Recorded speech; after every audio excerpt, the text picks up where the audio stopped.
Hey everybody, this is Mira back from Overnight Success TV, and today I have in our Overnight Success studio a very special guest, Chris Krimitsos, a guy that I've known for at least 8 years now. Met him at stages where he was speaking live. He is a huge leader in this community, in the business community locally, and really now globally as a filmmaker and podcaster, and really the promoter of one of the biggest podcasting events in the world. So Chris, welcome to the studio. Thank you so much for making it in person actually, and not just being on a TV like some of our other guests. And yeah, awesome. I'm super excited about catching up a little bit because we haven't seen each other for a couple of years. And I want to hear everything that's up with you today.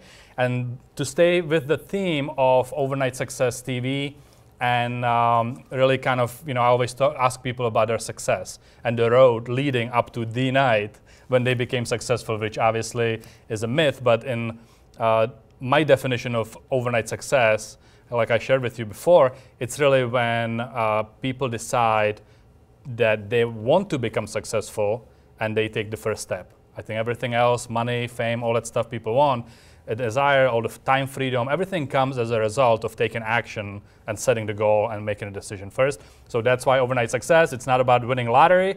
We're not gonna dive into that and I'll give you any tips on that, but actually we can give you one. If you wanna win a lottery, the first step is to actually buy a ticket, because if you don't buy it, you can't win. So it was a joke about that a while back. So Chris, welcome, and let's just maybe introduce yourself a little bit to our audience right out of the gate to pre-frame the interview. Tell me kind of briefly, all the stuff that you've done. What are you up to? So I've been an entrepreneur since I was a little kid. So I used to draw on a piece of paper. I'd own my own businesses, and so I'm one of those rare people that from 8 years old, I knew I wasn't going to need school. To a fault, I wouldn't pay attention to class because I knew I was going to be an entrepreneur. That's cool. So I started my first business at 13. I used to sell hand-fed baby parrots out of my house, believe it or not. I'd buy them from breeders in Florida, and I lived up in New York, and I didn't have money for an ad. So at the time there was a newspaper that allowed us to do free ads because they just came out. They were competing with the main newspapers called Buy and Sell. And I put an ad in the birds for sale, pets for sale, and then that was one of my first businesses. I used to sell candy at 13. I'd make 20 bucks a day. $12.50 was my net profit. Nice. So I've been an entrepreneur all my life. Was there an influence from your parents, or how did you even get to it? Can you identify? So my parents are from Greece, and Robert Kiyosaki has Rich Dad, Poor Dad. I had poor parents, rich uncles. So my uncles were all self-made millionaires. Nice. And my father was one of the better educated of the brothers. He had an engineering degree, very smart. So I had to reconcile why is one of my uncles couldn't even write in Greek or English with an X we would sign. And I had to figure out like what did they do different, and I realized real quick that sometimes entrepreneurship is more about making that decision that you're gonna make it and then figuring it out as you go along. And my dad was more of a thinker. And I think that kind of hurt him as far as entrepreneurship goes. So anyways, that was my role model early on. That's why at 8 years old, I was like, I want a diner. Yeah, that's As Greeks, everybody was in the food industry. That's right. I'd draw little diners and say, this one's going to make me this much, and I'd have 50 of them. But I'm very fortunate in that I learned early on that food business wasn't for me. So I was very fortunate in that endeavor. Cool. So what happened there? Did you go to school? What did you do after the I went to high initial school, playing around? Yeah, I went to high school, went to college. Never finished college because anytime I'd ask the professors, why do I need to take philosophy? Even though I enjoyed philosophy, to be honest with you. But I would say certain things like, you guys want me to take this literature class? And the answer would be like, this is how it works. If you don't like it, leave. So I did. Because if they couldn't explain to me how it related to my business degree, why do I need a degree from these people? They don't know what they're talking about. So I left, even though I had enough credits to graduate with a 3.5. I was like, this is worthless. Like this paper is not, for me, it's not going to serve me. So anyways, I got into general contracting. I was a general contractor in Long Island. Hit $1 million in my first 13 months in sales. Learned about systems because we did sales so fast that we couldn't handle the revenue that was coming in. And we were able to fulfill, but it was a mess. So I worked, I remember the first day of that year I had off was Thanksgiving. So I learned a lot about payroll, bookkeeping. And then I got into building communities. So when I came down to Tampa, I moved here about 12 years ago. I got into building communities, TV production, a lot of the production side. So from there, I started building a community for entrepreneurs, a community for podcasters, and now I'm into conferences and making documentary films. I'm really excited about that next step. That's awesome. So that sums it up. And so let's just dive into some of those steps. You and I met when you were speaking on stages and selling information products. So you really, you are a speaker as well, right? And a presenter you've done. So from your contracting business, was that a natural segue into the real estate business or? Contracting business, what I learned was we used to have to sit in front of a husband and wife, and we'd have to propose why they would go with us compared to someone else. So we would literally, I wouldn't call it a PowerPoint, but it was. I had a little book, and I'd go through the slides. Well, when you do that 1,000 times, you learn a lot about people and how they make decisions. So that was actually one of the places I got to deal with rejection, understand why people say yes, and then understanding what motivates them. And it's almost never what you think. Sometimes it's kind of weird. Yeah, that's really cool. And it's true. A lot of people assume that people are motivated by money, but there was some statistics about money being like number 7 on the list. It's never money. Could be the color of the siding. Yeah. Could be the quality. Could be that they feel safe with you compared to the last guy. Honestly, we would get higher bids almost all the time. Yeah. And it was never, if you could make someone feel comfortable, they would rather spend the money with you. That's cool. That's true too. So real estate, I know there was, I experienced the whole real estate crash and, the economy adjusting and all that stuff. So even before that, really, you were part of the winner circle, right? One of the founding I was in the early stages. And then you also started Tampa Bay Business Owners Organization, which, if I remember correctly, was like one of the bigger or biggest organization in the Tampa Bay area for business owners. That I attended a few of the meetings, which were always awesome. Like you had some high power people, and I love your style. I used to run, the Glazer Kennedy organization at that time, and I remember how dates were always clashing. And I'm like, how can I make it to all the meetings consistently? Because, to drop in once a year was just not, enough for me because I know how great the meetings were. But you really pulled together a community of business leaders. And I mean, the bigger events, you had 400 or 500 people just locally. And I don't know any other organization that really does it locally here, that, any of even the bigger chambers of commerce or any of those places. And I know some people that came into this market, tried to do it, and still didn't succeed. So what is kind of the key to success when it comes to leadership and you being the person that actually is putting all this together? I mean, you've done it for so many years, so I'm sure there was some pitfalls and some successes. And how did you make it all work and have people keep coming back? So you have friends that are in the seminar business and they're selling a product. When I sell a product, my product is the community. So early on, I realized if I try and sacrifice the trust I have for the community, trying to sell a $1,000 course, it's not going to go well for the community. However, I did realize that the community needed some consulting help and they were willing to pay for consulting services. So what I did was I focused on what the community wanted and I zoned in on it and I cared. Like I've go to hospitals and visit my members. I don't know too many people that go that far. I've been to weddings. I've been to military graduation ceremonies. I've been to a lot of different things. So I really think about my members. We call them, how are you doing? We heard something was going on. So we do our best to really be part of the community. And then I set out outreach to be partners with all the other chambers. Okay. So a lot of people say it, but they don't do it. Yeah. So I spent the first year, I asked the chambers to work with me, and I told them I would promote them and let them, be part of the success of these events that I was putting on. So all of them said no, except for 2 or 3. And then the rest, the next year, said, hey, we'll give you a chance. So when I do these mega events, I have 15, 20 chambers that are part of it. It's unheard of. I have BNI who's part of it, business networking. So I've built up the trust, and they know that I really will promote them and I care about them. Whereas a lot of people are competitive, and they know, like they could see it in your eyes that you don't care about them. Or when you were doing Glazer Kennedy, we would talk about it. I wanted to promote it. Other people would see it as competition. I just look at the community as, we're all the same people that live in a community, so let's just help each other up the ladder. So that's why we were able to get to, the peak was like 550. Yeah. And that's hard, man. And that's one of the hardest things. So I've learned now I could take that skill set to the conference business.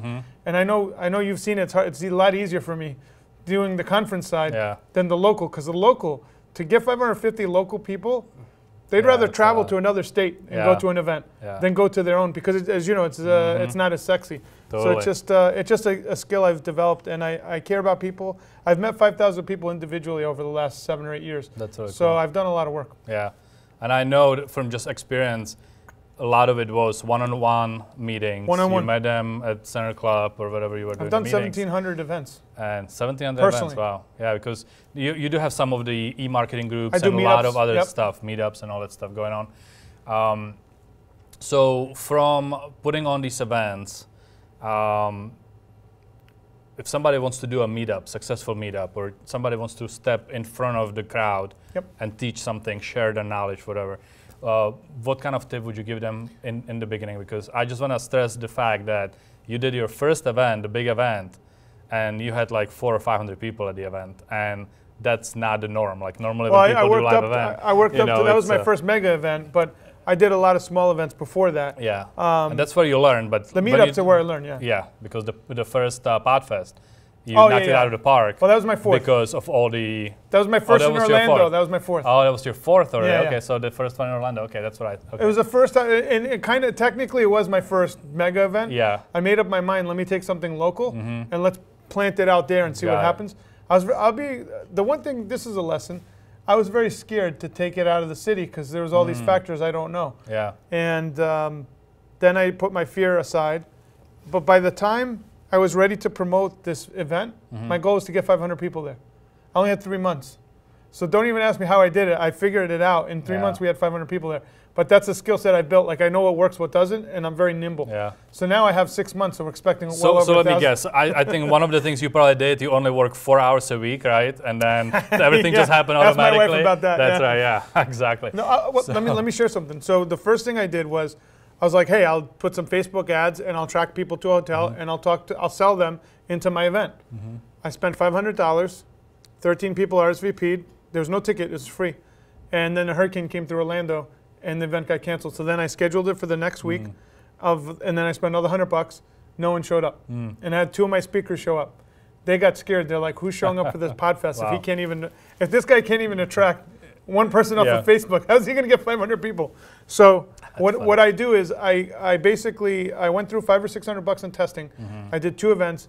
They didn't. And I did another one in West Palm Beach. No one showed up there either. So I cut that marketing campaign loose. Then I said, okay, what is my strong suits? My strong suits are Tampa Bay. Who do I know in Tampa Bay?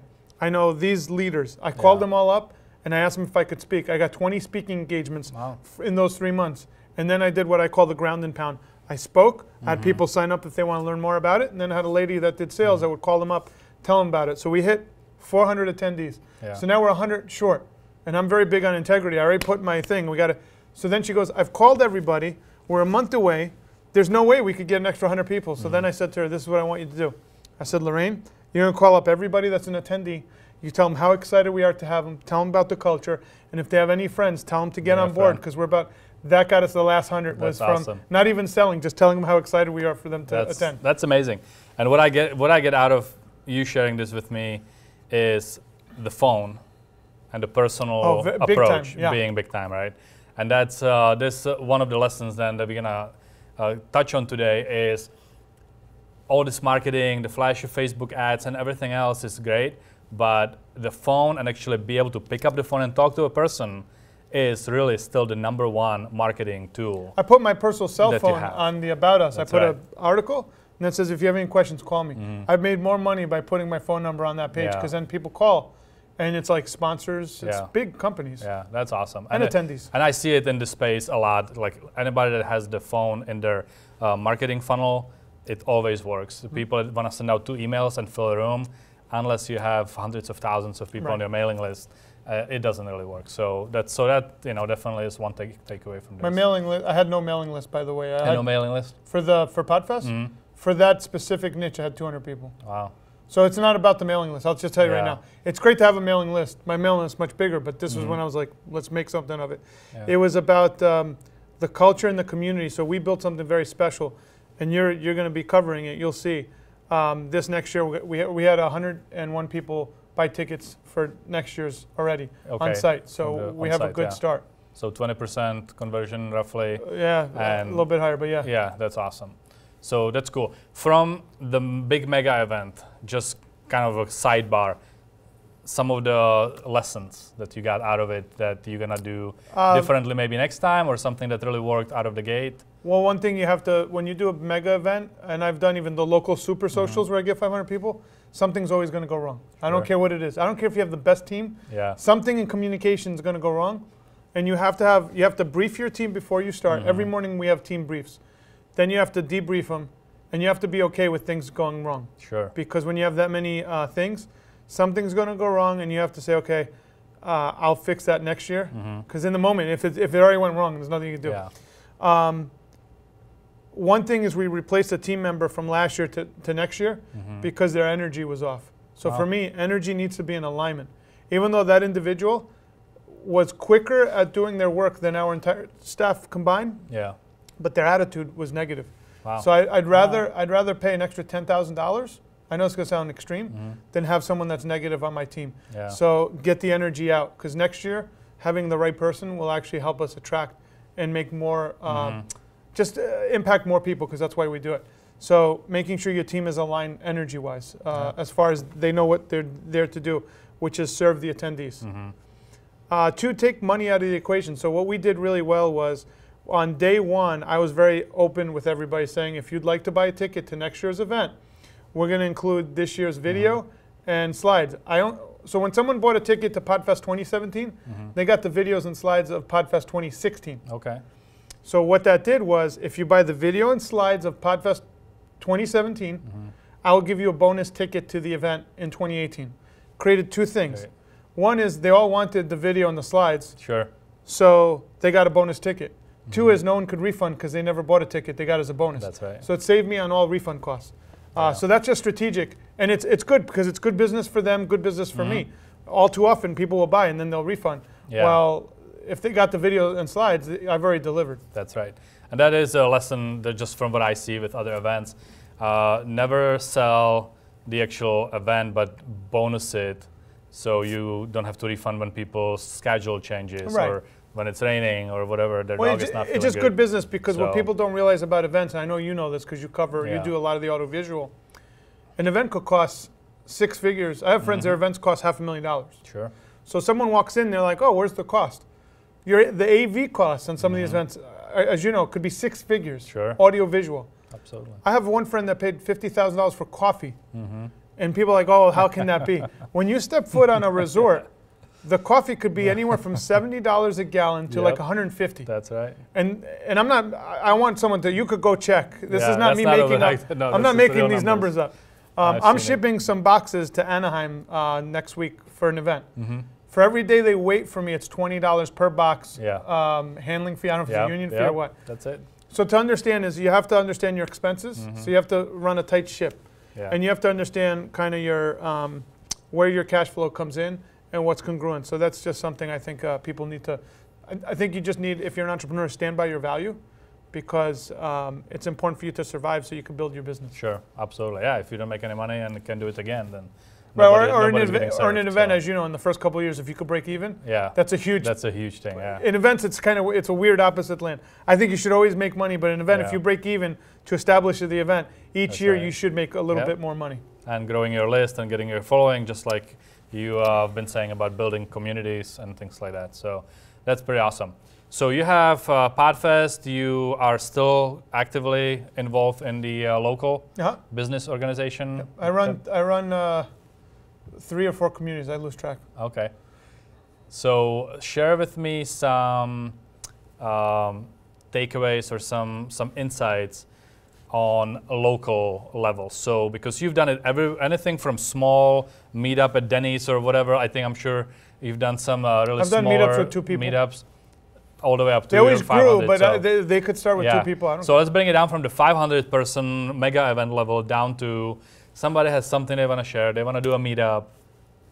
How do you do it? So yeah, when I started the meetup systems, they were called e-marketing groups, and it was about internet marketing. And we got 6 people showed up. Great. I made those 6 people feel really special, and I asked them what they wanted. Well, those 6 people eventually turned to 50. And then I split off that one meetup to 3. And we were going full force all over the Tampa Bay area. The thing you need to do is ask your audience what they're looking for, what they want, and then build it. And then I would offer workshop tickets. They would buy those. Then I would offer, hey, we have this membership called Tampa Bay Business Owners, and they would buy that. So I would always ask them what they want. And most people get this kind of mixed up. They'd say, Chris, I'm doing an event on shipbuilding. Can you promote it? And they assume like, oh, this guy just gets people in the room by magic. It's like, no, I ask people what they want, and I literally provide exactly what they want or what they need. This year, I'm providing artificial intelligence and BI, which is business intelligence, education. Wow. They don't know they need it, but I know they need it. Sure. So for me, it's like, let me get them a year or two ahead about what's going on with AI because they need to start understanding it. So I'm starting to talk to technologists across all spectrums to teach these kind of things. That's really cool. So that's going to be another takeaway for hopefully everybody that's watching and for me. Ask them first. Let them tell you what they want and then deliver what they ask you for. And if you do it this way, you're building value, you're giving people what they want, and you don't have to be a pusher salesperson. You're just simply delivering what people ask honestly, for. I almost never sell. I deliver exactly what they've asked me. Now, That's I will tell you, my team will say, Chris, we need to do something on accounting. Business people need to know about accounting. And I'll say to them, no one's going to show up for that. Yeah. So we did it one time. And literally, no one showed up for it. And I ate the cost. We had 9 people, but for us, usually when you get 40, 50. But the team at least saw, like, I gave it a try. Sure. Accounting, they're going to go to a CPA, or I learned, okay, have something sexy and throw in the accounting person in there as a promoter, so that way they show up and you give them a little bit of what they need. Yeah, sell them the meat and give them the medicine. Right. That's kind of right. There you go. You know, a lot of people need to do that to sell what people need, like energy healing. And I've done a lot of events in that space. Not very many people show up to energy healing thing, but you sell them a business event, right? And then you teach them some of the energy healing and other stuff. You have probably a higher chance to get. So that's another good point. You know, just because you're an expert in something, you really still need to figure out if that something is what people will respond to, or if that something is what you need to deliver, which is great. I mean, on that point, because we deal with what we did early on with our associations is we created a speaker placement committee. So if someone wanted to speak on our stage, because a lot of the things they did they're local. Once a month, we have a speaker placement committee, and what that does is they could trial run their presentation 20 minutes in front of 4 or 5 people that are very acutely aware of what we're looking for. We would then give them feedback of how to do it better. But the ultimate thing people say to me is, I don't want to talk about blogging. I just want to talk about how to make them feel better. And I said, well, no one's going to show up for that, first off. But if you teach them about blogging in the process, you're able to infuse the soul of what you want. Not only will they learn what they came for, they'll feel better. And I'll have to teach people how to do that. Every now and then you get someone that tries to do the bait and switch. The problem is I'm protecting their reputation, because if they don't deliver what we're promoting, people don't like that person very much. So, you know, it's just something people need to learn. You got to give people what they want, but then give them what they need. Exactly. So that's perfect. So let's segue a little bit into the personal side. So to be successful, money is one component of it, but really in those pillars of life, you have money, you have relationships, you have health, you have your happiness, and you really want to create a time to enjoy it all. So it's not, you know, in a certain stage of every person's life, there's this warrior person that just make money, run around, hustle. But at some point, you know, you want to kind of leave your legacy. You want to figure out your why. Why do you get up in the morning? So let's segue into that and maybe walk us through your why. Why do you get up in the morning and do all the stuff that you do every single day, talking to, you know, to all these people running 100 miles an hour? What drives you? So if you distill what I do in all my communities and the movie I made, is I want to inspire people to do amazing things with their lives. So I do that in the business community. I do that in the podcast community with creatives and their voice. And then I made a documentary film to scale what I do in the walls, outside in the ether of media. Sure. So I have a little daughter. Her name is Sedona. She's 22 months old. And my wife, Katie. And they're just everything. I love my family. And when I had her, I didn't realize what an impact the child makes on you. Having a kid expanded my capacity for love. That's great. Like more than I ever had before. Like before I was like the selfish guy on the plane, like shut the kid up. Once you have a kid and your kid's the one that's crying, you have an empathy for the other person. That, you know, before you go through that, you're like, Why don't they just shut the kid up? A kid doesn't shut up at 1 or 2 years old if their ears pop or whatever. Yeah. So my daughter expanded my capacity for love, and I'm grateful for the gift that she gave me when she came into my life. But everything I do is to make sure that she sees someone that is trying to make the world better, and that's kind of my mission. Money comes to me because I accomplish these amazing things. Yeah. And I have to be careful I have to be able to receive. Sure. Because it's very easy to give, and then you're not receiving. But yeah, I'm a family man, love my family. Weekends, we don't work. Even though I'm on Facebook or something, I'm trying to do something. Yeah. But weekends is a rule, it's family weekends. That's great. And then we try and we do a lot of vacations because we're entrepreneurs. I mean, I think last year we were gone 12 weeks out of the whole year on vacations. You guys take a car over to like Arizona. We used to drive cross country. Now with the little one, we fly over there. But that's cool. We spend 2-3 weeks in Arizona. We'll be in New York. I did Belize, the Barrier Reef on a sailboat. Nice. So we do really cool things. But now with some of the things I have from now till February, I'm kind of on the hamster wheel. Sure. But I'm training other people to do. Like I do interviews with, as you know, with business people in front of 100 people. I'm training other people to do that, so I don't have to be there. So that way I could go away, but at the same time the quality is preserved. Yeah, that's great. So really putting systems in your business. So even replacing me. Replacing yourself. When people are like, oh, Chris, you're the best interviewer. Yeah. I don't want anyone but you. That's actually a bad thing for me. Because that means that they think the business can't survive without me. That's right. So now I'm in the process of training people to do what I do. Not that I'm going to do it 80% of the time. Sure. But on the 20% that I need to go somewhere, I need to know someone's got my back. That's right. And they could say, oh, wow, Bonnie's almost as good as Chris, if not better. If they say that she's better, I've done my job. You take it as a compliment and not as an ego. Correct. You know, I've had to learn that. But I'm proud that she does it. If they say she does it just as good as Chris, if not better, I did my job. That's awesome. And I really going to stress that point out a little bit because when you start your business, if you are an entrepreneur, kind of the solopreneur, and watching this, take this really seriously because I've been in business for 12 years now, and it's only been recently, the last couple of years, when I realized that I can let go.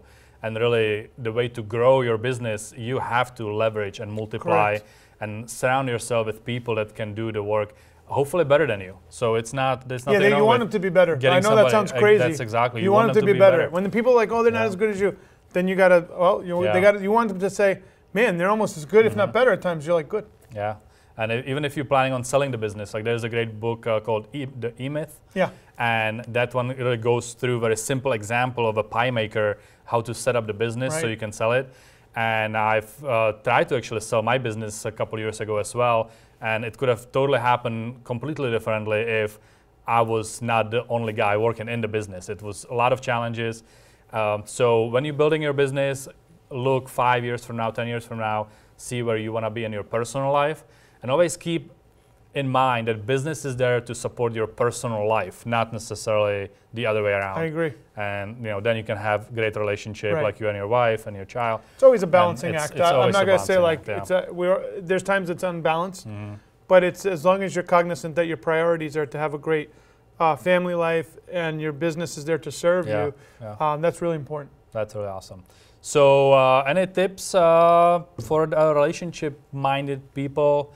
A lot of people are, married and in relationships, and I'm sure in the beginning it's all, always great. But let's maybe dive into 1 or 2 tips or keys to success in relationships. Yeah, so I'm in the phase where I have a kid, so I'll just go for people that have kids. Always have date night, have babysitters. Even if you don't think you could afford it, go find a babysitter. Make sure you can afford a babysitter for 1 night a week, so you could go have time. Communication's key. My wife is a superior communicator than I am. Yeah. So for those of you that are passive aggressive, that's a killer because you're holding it in. You're almost better off having a very tough conversation than holding in that anger and animosity towards the other person. You just got to be careful how you say the words that you're thinking. Because sometimes it could come out very negative. Absolutely. But listen, I'm not gonna. When you have 2 people living together, their habits. It's always the small stuff too. It's like, I like dishes washed this way. It's always like that kind of stuff. You just have to have ownership over certain areas and make sure you talk it out with one another, who does what. And you have to honor your word. It's kind of like business. If you don't honor your word, it creates a slippery slope. Totally. So whenever you feel out of alignment is when you should approach your spouse and say, hey, we need to talk, and make sure it's during a time where either your kids are to bed, or don't do it obviously in the bedroom because you don't want to anchor that negative behavior in there. Do it out in the living room or somewhere in a neutral territory to work out any kind of issues you might have. That's pretty It's awesome. usually language. Yeah. Something that, language we use and the way we go about things. That's great. I love the date night idea. Very important for sure. Very, yeah. Couple of books. What is your top books that Stephen affected your life? Covey's 8 Habits of Highly Effective People. One of the best business books ever. And then I go back to, E-Myth is, something, it's a classic. But what do I listen to each and every year? Highly Effective Habits, I probably listened to it like 8 times. Yeah. I always learn something when I listen to that. So I'll go to that book. And then marketing-wise, guerrilla marketing. I mean, J. Conrad Levinson, God rest his soul. He was a genius when it comes to marketing, so I always like that kind of stuff. Awesome. Cool. What do you do for health to keep you going throughout the day? Do you have any special routine or anything that you do for yourself to take care of? Well, I work out twice a month. I have a trainer. Okay. I do what's called high-impact training, so it's 15 minutes, but it's extremely arduous on the body. And then I just try and eat smaller meals nowadays so my body could process and not eat late at night. My wife's a vegan, so there tends to be very healthy food in the house. Sure. But I also eat salmon, chicken. Yeah. I tend to stay away from red meat. Just as a kid, I just never really was a big red meat guy. Yeah, I think it's important to, if you're gonna run for 12 hours a day and try to be productive. And, you need to eat. You need to definitely. You need fuel. You need a fuel for sure. So, awesome. I love it. We have definitely a lot of great keys, and I wanna segue to kind of the hottest thing that's on your plate these days, and talk about Chris, the filmmaker, and talk about the Messenger, the podcast documentary. So first of all, tell me what it is, where it came from, and then let's tell people how they can actually see it. And so in 2016, we were putting together a conference called Podfest in Tampa, and we had attracted these outside characters. One guy had the Horse Radio Network, largest podcast network about horses. Wow. Another one was about brewing, beer. Another podcast was about women and business, and it just went on and on. We had one podcast about colon cancer. So I said to my friend Neil Gilarte, I said, I think we have the makings of a documentary film. If you say yes to this idea, we're going to make it. It's going to take us about a year. So he said, yeah, I think you're right. I think we got something. 7 days later, the event happened. We hired a crew. We started filming interviews. We interviewed 150 people. Wow. We condensed it down to 60. It took us on a journey. We went to Guatemala, Puerto Rico, LA, Kansas, Ohio, like all over the place. And then we put together this documentary about what is podcasting, what is radio versus podcasting, and then why do these people podcast? I think what people don't understand is why is Mira doing this right now? So they didn't understand the motivation. Yeah. And almost always it's because they want to help other people. Sure. That's why we call it The Messengers. Yeah. So The Messengers, a podcast documentary, was born. People ask me, how did you pick the people? If I felt good about them, I picked them. That's cool. Technically we should have picked gurus with lists. We did the opposite. Yeah. We picked people that I felt like there's something special about them. Nice. Well, that kind of, that's why the movie's been so successful. Right now, for our day, we're #1, but for the week of the 22nd, we're #3 right now. We're on iTunes in pre-order, and we'll be out there. By the time you watch this, you'll probably see it out there. But our goal is to make this the #1. It will be the #1 documentary in the country. Right. We want to make it the #1 movie in the country, and the official charts for movies is iTunes. Wow. So all right. It's exciting for my first film project out of the gate to hit it. We ran out of money, so we crowdfunded. Sure. We raised $21,700 something dollars, 110% of goal. We ran out of that again. Then luckily my wife and I, you have to have that conversation. How much of our savings can we use? That's funny. But so now we have the finished product. People don't realize how much goes into it, and so I want to make this a key because a lot of people want to make movies. Yeah. The first thing I had was I have to pay the crew. I know this is gonna sound funny. Mira knows this because he has cameras, and people think. People ask me all the time, "Can't your guys just come over with the cameras?" A guy that can make a movie is a craftsman, and their day rate in Hollywood, a decent craftsman day rate's $1,500 a day. Might be more, Yeah. In Tampa. 400 to 500, you could get someone daily. Luckily, I was able to negotiate bulk pricing because I needed it. Plus, they wanted to make a movie. But I paid my guys minimum $200 a day, anytime. Plus, I paid for their food and their travel and their lodging. most people think that movies just get made by chance. Yeah, you know. I know. That's crazy. And they love me for it because most people disrespect them so much. Yeah. That the fact that I raised money to make sure they got paid, they worked that much harder for me. That's really cool. And do you have any quick tip for crowdfunding? If somebody actually wants to do crowdfunding, you got to launch So we use Indiegogo for film because if you only got partial, they would still release the funds. Oh, okay. Where Kickstarter, you have to do all or nothing. So Indiegogo is where we went. You have to spend, so then you have a duration, 30 days, 45, or 60 days. We said we're going to crowdfund for 60 days. You want to use the full duration of the time. But then before that, we did a pre-launch for 30 days. Technically, if I were to do it over, I would have had 2 months of pre-launch. During the pre-launch, you're building your list, you're doing trainings, you're raising money and awareness, and you're lining up people that will give you a verbal commitment that they will contribute to your crowdfunding. Okay. So when we launched, we had $3,000 right away. Yeah. Because it's important to put numbers on the board, so you have visual proof. Okay. And then each and every step of the way, we had other people that I would do trades. I would say to someone, hey, if I help you with this, can you contribute here? And then when we got to the 50% mark, we had about 15 days to go. And then each and every day we chipped away at 1 percentage point a day until we got to the last 2 days, and then people just kept coming. And we raised 110% of goal. Nice. I should have asked for a little bit more money. Yeah. Looking at hindsight, I probably would have been able to raise 25,000, but I asked for much less than what we needed because you can't ask for the full amount. And then I spent at least double what we crowdfunded on the movie myself. Yeah, but that's a great tip. So Indiegogo, I guess if it's for arts projects and movies and stuff like that. Perfect for that. That's cool. Awesome.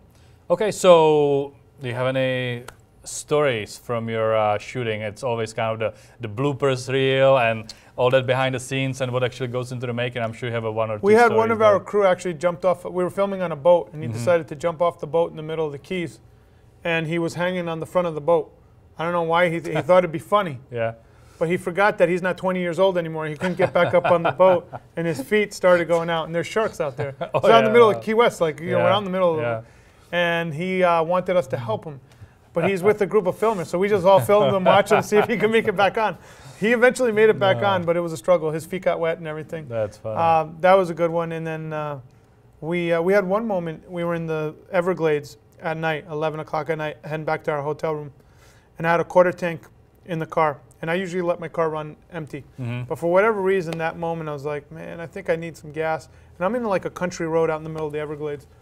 I take a right to the gas station, and the car behind me, as I pull into the pump, I open my door, the car behind me slammed into the car in front of me at the stoplight. Wow. That would have been us and all our gear.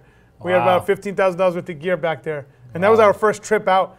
There was an angel on our backs that saved us. For sure. Big time. Well, listening to you speak about energy and how everything needs to gel, all that, I'm not surprised that the universe somehow provided. It guided me off. And yes, that's something said to me, and I never do this. I wait till it's empty. Someone's like, get gas. I get gas. I open my car door. Boom! I look out, and I'm like, that's the guy behind me. That would have been. And I told the guys, you guys realize that would have been us. That's crazy. And all their equipment would have been destroyed. So how many people did it take to make this? We had a crew of 4. We actually fired our editor in the middle of making it. Oh, yeah. It's amazing. I pay attention to energy, and this one gentleman was young. He was 26. I think he's a good person. I want to make that clear. But in his mind, he saw me as this business douche, basically, that didn't know anything about film, but he knew my background's in TV. So I asked him to cut up clips for the movie, and he sent me audio clips. I said, why'd you send me audio clips? He goes, well, you could do audio. I go, we're making a movie. It's not a podcast. Yeah. And he tested my knowledge. Yeah.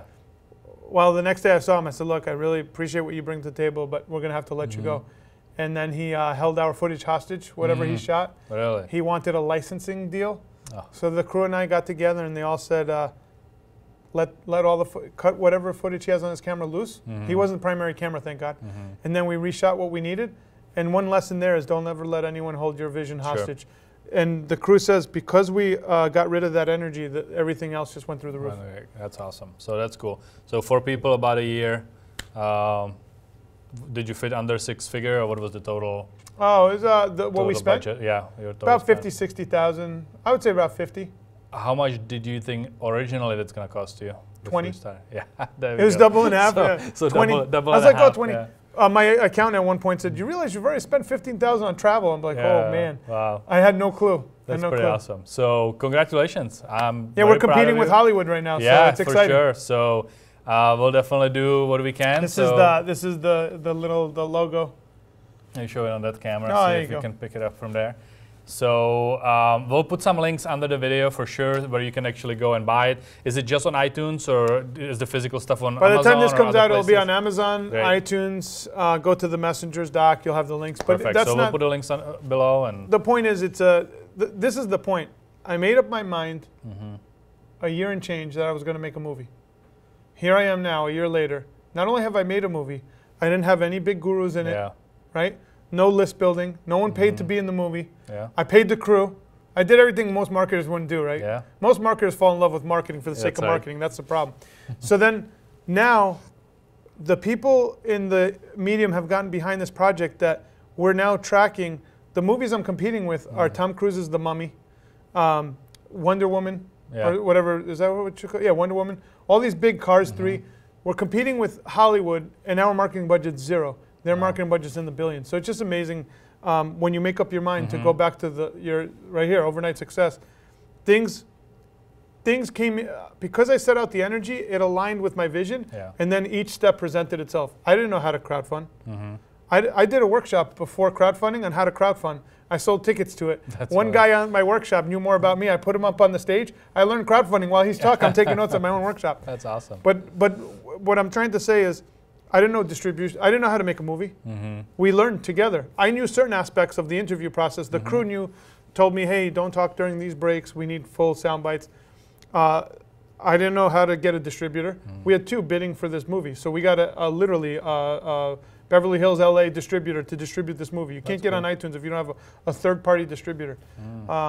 So I learned distribution. Now we're competing with the top movies in the world. Yeah. And this is a documentary, which documentaries do not usually compete with blockbusters. For sure. They tend to compete with each other in the documentary section. So it's just it just goes to show you, I made up my mind, and a year and a half later, here I am with the finished product, and I have a premiere where it's going to show in front of 600 podcasters, and all these conferences want it. So it's awesome. I attracted it into my life, and this will help me promote Podfest. That's really awesome. So here's the movie, The Messenger. Make sure you grab either copy physically from underneath the video, or if it's just recently, right after we released this video, go help Chris to become #1 or stay #1 for you've had some times where you hit #1, right? You said today maybe you were #1 on iTunes. Yeah, no, we had #1 for a quick second. That was quick. I saw this image of it, so you were able to actually and then I captured it right then. Yes, well, it was for about half a day, but then yeah, you know what? This is it was a big project. I'm sure you can have it framed and put on the wall one day, and it's gonna be one of those trophies that you get for this. But I'm sure the bigger vision or the bigger mission behind the movie is help people. Yeah. And we're hoping Netflix. Our goal to have it #1 tracking is our ultimate goal is to get it to Netflix, because Netflix will translate it in 157 countries.